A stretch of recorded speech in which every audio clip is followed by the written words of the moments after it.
Tapos na ang 10 araw na palugid para magbalik bansa si Ako Bicol Party List Representative Zaldico matapos bawiin ni House Speaker Faustino Boje-D III ang travel clearance ng kongresista.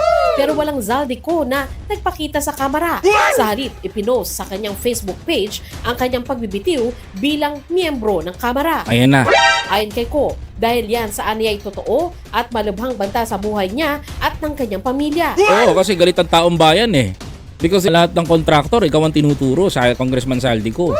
Ikaw ang dinidiin, ikaw ang hinahunting.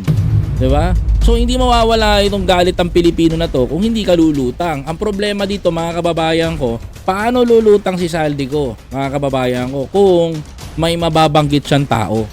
Ako hula ko lang to. Teori ko lang ba? Hindi kaya sangkot dito si talaga? Mga kababayan ko. Kasi kailangan nilang magtakipan eh. Hindi tanong ko lang kasi nagtataka ako eh. Kung talagang kasi ganito, kung talagang malinis si Zaldico, pwede naman sabihan ni Martin na, "Oy, umuwi ka dito, naiipit ako. Ano ba to? Sagutin mo to."